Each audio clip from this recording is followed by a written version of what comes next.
Assalamualaikum warahmatullahi wabarakatuh. Selamat pagi semuanya. Selamat berjumpa kembali dengan Bu Yeni di pelajaran Bahasa Indonesia. Tetapi masih dalam pembelajaran daring atau PJJ. Pada pertemuan kedua ini kita masuk pada bab teks cerita fantasi. Tujuan pembelajaran kali ini yang pertama adalah siswa mampu mengidentifikasi pengertian dan jenis-jenis teks cerita fantasi. Tujuan yang kedua, siswa mampu menjelaskan ciri-ciri teks cerita fantasi. Tujuan pembelajaran yang ketiga yaitu siswa mampu menceritakan kembali isi teks cerita fantasi. Selanjutnya adalah pengertian dan unsur intrinsik teks cerita fantasi. Pengertian teks cerita fantasi adalah sebuah cerita yang memiliki alur normal namun bersifat imajinatif.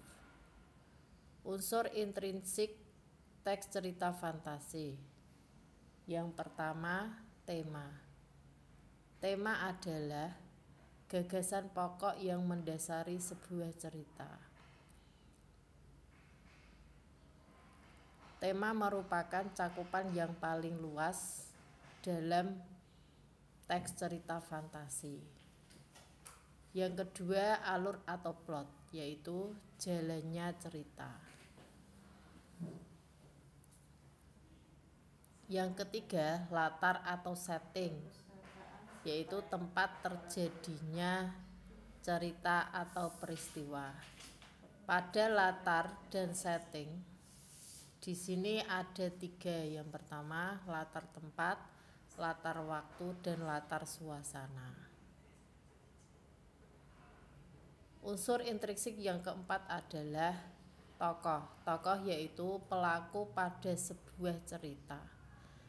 Tokoh di sini dibagi menjadi beberapa jenis. Yang pertama, tokoh protagonis, tokoh antagonis, tokoh tritagonis, dan tokoh pembantu. Yang kelima adalah penokohan. Penokohan adalah sifat pada tokoh atau pelaku cerita. Yang keenam, sudut pandang. Sudut pandang adalah keterlibatan pengarang dalam cerita. Sudut pandang di sini dibagi menjadi tiga, yaitu sudut pandang orang pertama, sudut pandang orang kedua, dan sudut pandang orang ketiga. Yang tujuh terakhir adalah amanat, pesan yang disampaikan pengarang dalam cerita. Amanat ini memberikan pesan kepada pembaca yang hubungannya dengan teks cerita fantasi. Selanjutnya adalah ciri-ciri teks cerita fantasi. Yang pertama, ide cerita terbuka, yaitu tidak memiliki batasan realita dan dapat dikembangkan oleh pengarang.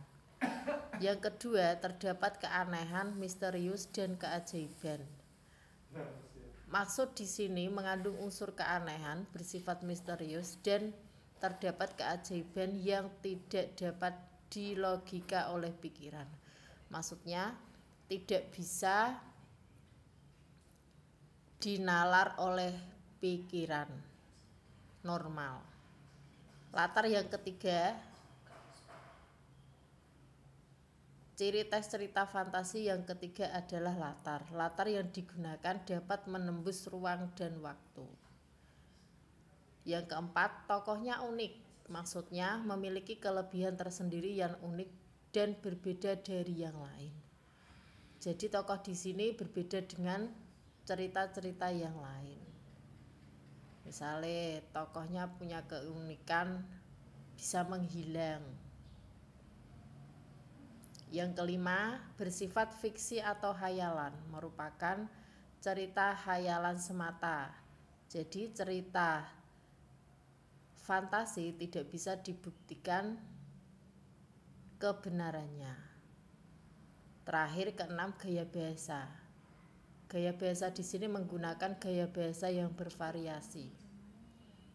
Misalnya ada gaya bahasa hiperbola, yaitu melebih-lebihkan. Contohnya, suaranya menggelegar atau suaranya membelah angkasa. Tidak ada suara sekeras apapun dapat membelah angkasa.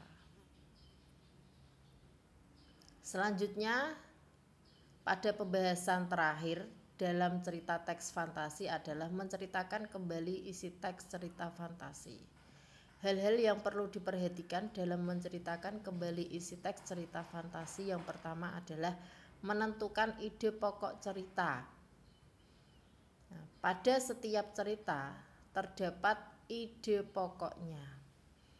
Pada tiap paragraf silakan kalian mencari ide pokok di tiap paragrafnya untuk dirangkai menjadi sebuah cerita. Yang kedua, menentukan peristiwa, tokoh, dan karakter cerita.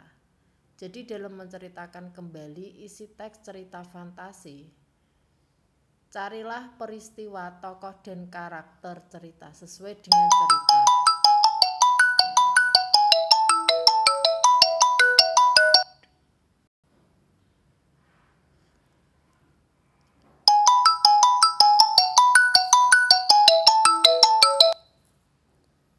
Yang terakhir adalah merangkai cerita menjadi cerita yang baik. Nah, dari menentukan ide pokok cerita, menentukan peristiwa, tokoh, dan karakter cerita yang harus sesuai dengan isi cerita. Terakhir, dalam menceritakan kembali isi teks cerita fantasi, yaitu merangkai cerita menjadi cerita yang baik, yang sistematis. Jadi tidak sesuai dengan cerita aslinya.